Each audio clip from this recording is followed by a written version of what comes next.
नमस्कार दर्शकों, संत रामपाल जी महाराज सन 2000 तक संत गरीबदास जी महाराज और कबीर परमेश्वर द्वारा बताए गए सूक्ष्म वेद यानी पांचवें वेद से सत्संग किया करते थे। संत रामपाल जी महाराज को अचानक प्रेरणा हुई सन 2001 में अक्टूबर महीने के प्रथम गुरुवार को फिर संत रामपाल जी महाराज ने गीता, वेद, पुराण, सर्वशास्त्र पढ़े। फिर उसके बाद उसका निष्कर्ष निकालकर राजस्थान राज्य के जिला जोधपुर में सन 2001 में पहला सत्संग किया था। उसका कुछ अंश अब आपको सुनाते हैं, सुनिए वो अनमोल सतगुरु उपदेश। बल सबल को जाने के नाम धरा जगदीश, कह कबीर जन्म मरे उनको धरू ना शीश। ये ब्रह्मा विष्णु महेश, ये तो जन्म मरने वाले भगवान हैं, इनको मैं नमस्कार भी ना करूं। ठीक है, इनकी जितनी शक्ति है इनका लाभ अवश्य लेंगे, पर ये हमारे पूज्य नहीं हो सकते और दुश्मन भी नहीं हो सकते, क्योंकि हम तो कीड़ी को भी दुख नहीं दे सकते, हम किसी की निंदा नहीं कर सकते, हम तो एक तुच्छ जीव जानकर अपने आप को यहाँ पर अपना, जैसे हम जो श्रोम नाम देते हैं, हम ये प्राथमिक पढ़ाई कराते हैं जिसमें ब्रह्मा विष्णु महेश, माता शेरावाली और अपने कबीर भगवान की एक सामूहिक भक्ति देते हैं। तो यहाँ असमंजस में पड़ जाते होगे आप लोग। कहते हैं कबीर साहब तो कहते हैं एक ही साधे सब सदे, सब साधे सब जाए। तो एक ही साधना तो नहीं बनी, 5-6 दे दिया आपने तो मंत्र हमें। यहाँ आपने सोचना होगा थोड़ा, जैसे जो पति भरता पति से राती आन पुरुष नहीं भावे, जैसे पति भरता होती है पत्नी, उसमें उस सामूहिक परिवार में जेठ भी होता है, जेठानी भी होती है, देवर भी होता है, देवरानी भी होती है, और अन्य ननंद भी होती है। उनका सबका आदर करती है, उनको प्यार से बोलती है, उनका जितना, जैसे जेठ को पति पिता के समान आदर देती है, देवर को अपने पुत्र के समान या भाई के समान आदर देती है, ननंद छोटी को अपनी पुत्री के समान आदर देती है, और बड़ी को अपनी बहन के समान आदर देती है। लेकिन जो आदर पति को देती है, जो उसका समर्पण पति में है, उनमें नहीं हो सकता, ना देवर में हो सकता, ना जेठ में हो सकता। लेकिन उनके दुश्मन भी नहीं बनना है, फिर वो पति भरता भी नहीं होती जो एक दूसरे से राग द्वेष लड़ाई झगड़ा रखे। तो हम ये 5 जो मंत्र आपको प्राथमिक देते हैं, ये ऐसे है, ये हमारे परिवार है। ब्रह्मा विष्णु महेश कोई नहीं, ये हमारे इस 3 लोक के राजा हैं। हम इनके नियम के अंतर्गत रह रहे हैं, इनका हमने टैक्स देना है।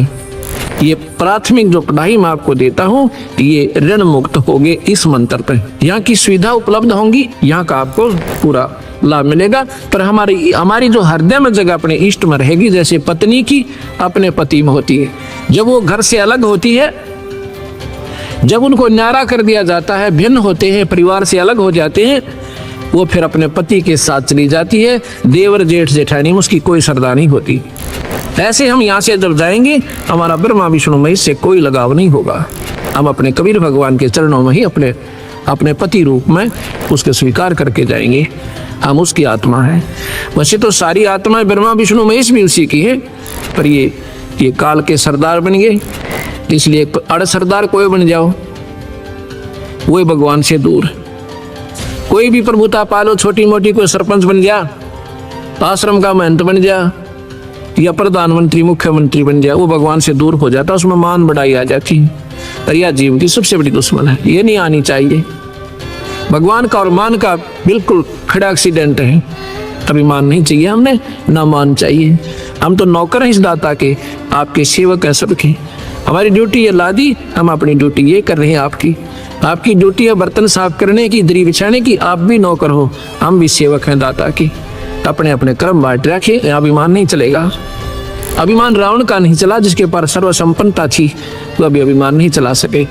अभिमान नहीं चलेगा, किसी का भी नहीं चलेगा, चाहे यहाँ पर अरबपति है, चाहे करोड़पति, चाहे कितना सिमन करता, चाहे दान करता है। अगर अभिमान कर दिया, वो निष्फल है, उसका किया काया सब खत्म हो जाता है। आगे बताते हैं, आपकी बात बड़ी करते हैं सतगुरु, क्योंकि नादान लोग नहीं मानते कि कबीर साहब ने पुल बनवाया था। आपकी बात बड़ी कर देते हैं, आपने उनको भगवान क्यों माना? क्योंकि उन्होंने पुल बांध दिया समुद्र पे। तो यहाँ कहते हैं कबीर समुद्र पाट लंका गए, सीता को भरतारे, अगस्त ऋषि उसे पी गया, भाई इनमें कौन करता रे। आप इसी बात से भगवान की संज्ञा में लिया रामचंद्र जियों को कि उन्होंने पुल बांध दिया पर पानी पे, और अगस्त ऋषि इन 7 समुद्रों को एक ही घूंट में पी गए थे, फिर इनमें भगवान कौन हुआ? ये सोचने की बातें हैं। सतगुरु कहाँ बोल रहे हैं ये हमने विचार करना पड़ेगा, और तब हम स्थिति हमारी मन की जो है नॉर्मल बनेगी, तब हम भक्ति करने के योग्य बनेंगे। अभी तो हम सुने सुनाए जिसने जैसा कह दिया अपना अंधाधुंध लगे हुए, तो इससे कोई लाभ नहीं जुड़ा। आगे बताते हैं गिरवर धारो कृष्ण जी, द्रोणागिरी हनुमंत। गोवर्धन तो उठाया भगवान कृष्ण ने, इसलिए उनको भगवान माना कि उन्होंने पहाड़ उठा दिया। और कहते हैं द्रोणागिरी हनुमंत, हनुमान जी ने द्रोणागिरी पहाड़ उठाया। और कहते हैं शेष नाग सारी सृष्टि उठा रहा, इनमें कौन भगवंत? अगर आप ये पहाड़ के ठाल लेने मात्र से उनको भगवान की संज्ञा में लेते हो भगवान कृष्ण को, तो हनुमान जी ने पहाड़ उठाया द्रोणागिरी, उन्होंने गोवर्धन उठाया था।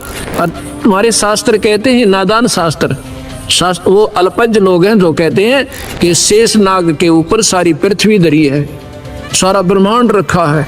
गरीबदास जी महाराज जो कबीर साहब के ज्यों के त्यों मार्गदर्शक रहे हैं, कहते हैं कूर्म ऊपर शेष है, शेष शीश पर धौल, दौल धरतरी ले रहा या पड़ी ज्ञान की रोल।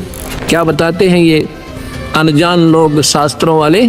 कहते हैं नीचे एक कछुआ है, कछुआ कूर्म, उसके ऊपर कहते हैं एक शेष नाग पर है, और शेष के सिर पे एक बैल खड़ा है। बैल के कहते हैं 1.5 सींग है। जब ये पृथ्वी में भूकंप आता था ना, कहते हैं वो अपने सींग को चेंज करता है बैल, और तब ये कंपन आती है, भूकंप आता है। उसका 1.5 सींग है, एक छोटा एक बड़ा बैल का, उस पे रखता है तो कहते भूकंप आता है। और ये सारी ऐसे पृथ्वी रोक रखी है, बंदी छोड़। कहते हैं ये तुम्हारी भूल भुलैया है, अल्प ज्ञान है आपका, ये सही बात नहीं है। कहते हैं गरीबदास जी कूर्म किसके आश्रय, वो कौन शरण है शेष, ये बटक बीज विस्तार है, कोई समझे ज्ञान नरेश। फिर कूर्म किस चीज पे है भाई? कूर्म से शुरू कर दिया तुमने कि कूर्म के ऊपर शेषनाग, शेषनाग के ऊपर एक बैल, बैल पर या सॉरी ब्रह्मांड रखा। वो कूर्म किस चीज पर टिका हुआ भाई, वो भी तो बता दो। अर्थात ये कोई ज्ञान ज्ञान नहीं तुम्हें, ये क्या है? सदगुरु आगे जवाब देते हैं ये बटक बीज विस्तार है, कोई समझे ज्ञान नरेश, यानी पूर्ण ज्ञानी ही इसका आपको मार्गदर्शन कर सकता है, आपको बता सकता है वो क्या है। ये गलत भी नहीं है, शास्त्र पर समझने की कमी रही। धर्मदासियों ने पूछा है सतगुरु क्या यह वेद और कतेब गलत है, झूठ है? अक नहीं, वेद कतेब झूठे ना भाई, और नहीं समझे झूठे हैं भाई। जिनको समझे नहीं वो झूठे, उनको सही ज्ञान नहीं था। ये क्या है? जैसे सेक्रेटरीट बना रखा है, अब तो हर राजधानी में बन गया, हर मतलब स्टेट में, उसमें 4-4, 5-5, 6-6, 7-7 मंजिल ऊपर नीचे ऑफिसेज की बना देते हैं, ऑफिसरों की। ऐसे उस मंजिल में कोई गांव का व्यक्ति जाता है, उसने कोई कार्य है, उसको कहते हैं ये सेक्रेटरी से दस्तक करवा के लाओ, नीचे जाओ। सेक्रेटरी कहता है ये दस्तक मेरे नीचे जाओ, उससे कराओ, मेरे पीए से। और पीए कहता है नीचे तहसीलदार से करा के लाओ। तो वो ऐसे वो नीचे तहसीलदार है, ऊपर सेक्रेटरी का पीए बैठा है, फिर ऊपर सेक्रेटरी है, फिर सीएम बैठा है। गांव वाले पूछते हैं भाई कैसे है वहाँ पर अधिकारी लोग, वो बताता है, कहते हैं तहसीलदार के सिर पे पीए बैठा है, पीए के सिर पे जो है मंत्री उसका सीएम बैठा है, तो सेक्रेटरी बैठा है, सेक्रेटरी के ऊपर कहते हैं सिर पे सीएम बैठा है। अब वो समझाने वाला अनजान था, वो तो अपने हिसाब से सही बता रहा था, पर समझनिए चूक करके उन्होंने बता दिया कि एक दूसरे के सिर पे बैठे हैं भाई। वो सिर पे नहीं, बीच में और पार्टी सन थी जिसका सपोर्ट नहीं आ रहा था। ऐसे ही ये लोग जैसे बीच में या गुरुत्वाकर्षण कहो, इसको प्रानंदनी शक्ति कहा सतगुरु ने। इसकी शक्ति के आधार से ये न्यारे न्यारे पार्टीशंस हैं और अपने अपने स्थान पर ये टिके हुए हैं, ये ईश्वरीय शक्ति से रुके हुए हैं। यहाँ कहते हैं इनको कोई जानकारी समझे, बटक बीज विस्तार है कोई समझे ज्ञान नरेश। एक वट वृक्ष होता है, वहाँ जड़ से चलती है, लंबा डाला पहुंच जाता है, मन 100 फुट लंबा, 50 फुट लंबा, वो वहाँ टहनियाँ भी नीचे को आ जाती है। वो कहिए कहाँ पे रुका हुआ है? ये रोकने वाली एक मूल और है पेड़ जो जिसको सबको रोके हुए है। ऐसे ये शक्ति सतगुरु की इस सारे ब्रह्मांडों को रोके हुए है। ये कबीर भगवान की शक्ति है जो सबको रोके हुए। आगे बताते हैं, बंधन काटे विपत में कठिन कियो संग्राम, चिन्हो रे नर प्राणिया ये गरुड़ बड़ो अकराम। अब आगे सुनो आपके भगवान की। कहते हैं एक बार एक ने साधना कर रखी थी नाग देवता की। उसने कहते हैं नाग फांस एक उसको शस्त्र दे दिया था। उसने वो नाग फांस शस्त्र छोड़ दिया, जिससे भगवान राम को भी ऐसे बांध दिया जैसे रस्से से बांध देते, नीचे ना हाथ।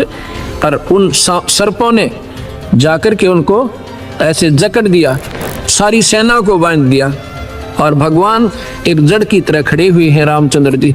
तो फिर कहते हैं गरुड़ जी से पुकार करी, भगवान नाम न छुटवाइए, हमारी रक्षा करो गुरुदेव। जब गरुड़ ने जाकर वो नाग जो है ना खाए, वो बंधन काटे, जब राम मुक्त हुए, अब बंदी छोड़ कहते हैं चीन और नर प्राणिया, यो गरुड़ बड़ा राम, ये भगवान राम बड़ा हुआ कि ये गरुड़ जी बड़े हो गए उससे। ये भगवान है पर ये पूर्ण नहीं है, ये 3 लोक के ईश्वर हैं। और ये जो कथाएं हैं भाई, ये काल के अधीन है। ये काल भगवान है यहाँ का, सारी सृष्टि का, 21 ब्रह्मांड का उसके पास रिमोट कंट्रोल है और वही सबको नचा रहा है, वही कर्म करवाता है, वही जीव को फिर इसमें कर्मों में ही बांध कर और नचाता है। अब आप देखिएगा, एक समय की बात है, भगवान रामचंद्र जियों की पत्नी को रावण ने उठा लिया था और भगवान को मालूम नहीं कि उसकी पत्नी ने कौन उठा ले गया। ये मत समझना भक्तजनों कि मैं भगवान राम का या कृष्ण का एक द्रोही हूँ या उनकी निंदा करता हूँ। ये सच्चाई के आधार पर आपको तुलनात्मक बताना पड़ रहा है, इसलिए मैंने जिक्र करना पड़ रहा है, क्योंकि ये श्रेष्ठ ज्ञान भी हमारे समाज में नहीं आया। 3 लोग का भी अगर सही मार्गदर्शन हो जाए तो कबीर साहब की भक्ति 2 मिनट में सारे संसार का समझ में आ जाए। इसलिए हमने ये 0 से शुरू करनी पड़ रही है।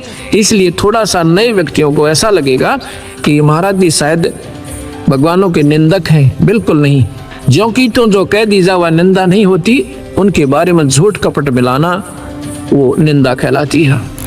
भगवान राम को मालूम नहीं है कि सीता को कौन उठा ले गया, तो हम के मन में प्रश्न आता था, किसी से पूछते थे जब हम कबीर पंथी नहीं थे।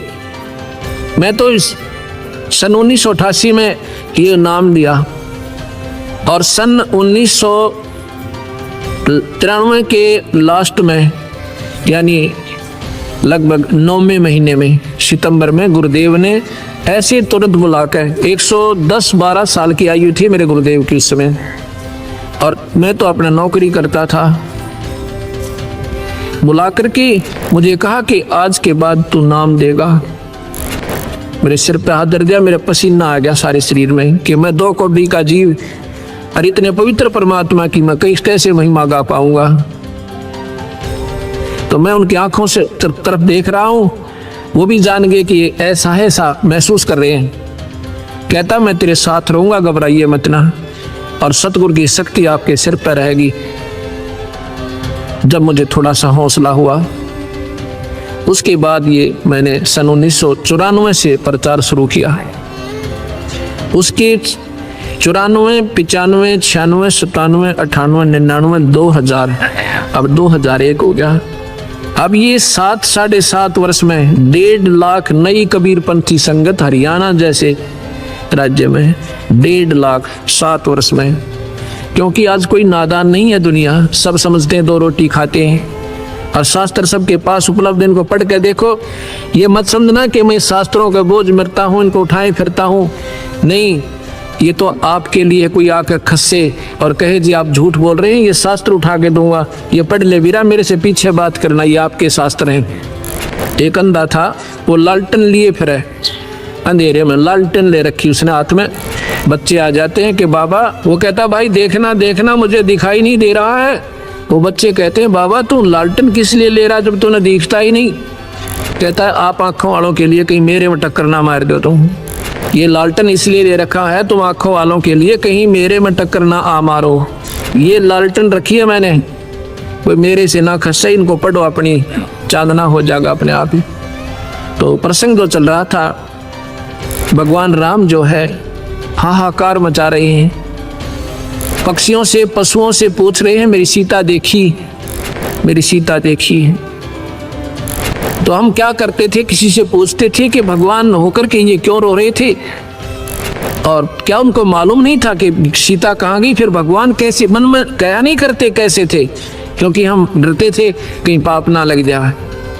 लेकिन शंका आती थी कि ऐसे कैसे, क्या भगवान को तो मालूम तो होगा। तो जो हमारा मार्गदर्शक होता था वो कहता नहीं वो तो लीला कर रहे थे, यहाँ लाकर छोड़ देते थे, वो तो लीला कर रहे थे। हम स्वीकार कर लेते थे कि लीला कर रहे थे, किस लिए कि 33 करोड़ देवता रावण ने बंद कर रखे थे अपनी कैद में। जिन देवताओं की आप पूजा करते हैं उनको तो रावण ने बांध के कैद में डाल रखा था, और इन ऐसाओं की तुम पूजा करते हो। भक्तजनों, ये बहन बेटियां भाई, क्योंकि हमारी पूजा ही ढंग की नहीं है तो हम पाएंगे क्या। नास्तिक होता जा रहा समाज, भगवान का गुण मिलता नहीं क्योंकि हमारी वे ऑफ वर्शिप ठीक नहीं है, हमारी पूजा की विधि ठीक नहीं है।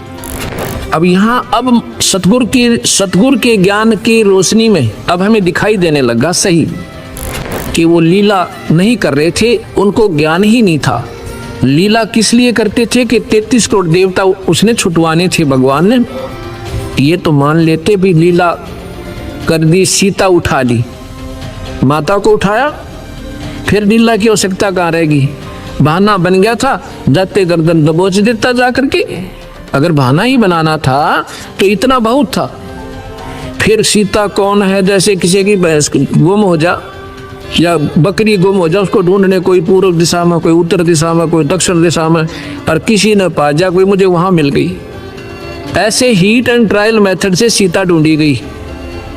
हनुमान जी छलांग लगा के समुद्र पार कर गए, वहां सीता को ढूंढा और खोज के जब राम जी को बताया। ये लीला नहीं थी, ये तो मजबूरी थी, उन्हें ज्ञान ही नहीं था। इतना समय नहीं लगाते लीला में, पत्नी को तो और उठा ले जा, वहां लीला करता रहे पीछे से भगवान या कोई भी पति। वो भगवान ऐसा है थे क्योंकि इस काल के हाथ में रिमोट कंट्रोल है। जो 1000 भुजा का भगवान है, ये ब्रह्मा विष्णु महेश केवल 4 भुजा के हैं, और कबीर साहब असंख्य भुजा के, बिना गिनती के। 4 भुजा का प्रतीक समझो, 4 हॉर्स पावर। ये 4 हॉर्स पावर के समझो। इनकी माता है वो 8 हॉर्स पावर की है, उसकी 8 भुजा है। इनके पिता हैं 1000 हॉर्स पावर के, समझ लो। एक कंपेरेटिव एग्जाम देता हूँ आपको, एग्जाम्पल देता हूँ। और कबीर साहब पावर हाउस समझो, वो थर्मल प्लांट जहाँ से बिजली मैन्युफैक्चर होती है, बनती है। असंख्य भुजा है उस मालिक के, जहाँ से सारी शक्तियाँ बाहर आती है। दर्शकों, संत रामपाल जी महाराज के इस अनमोल उपदेश के अंश मात्र से हिंदू धर्म में श्रेष्ठ माने जाने वाले देवताओं की सामर्थ्य शक्ति की जानकारी प्राप्त हुई कि ये कितने समर्थ है, जबकि कबीर परमेश्वर सर्वशक्तिमान है।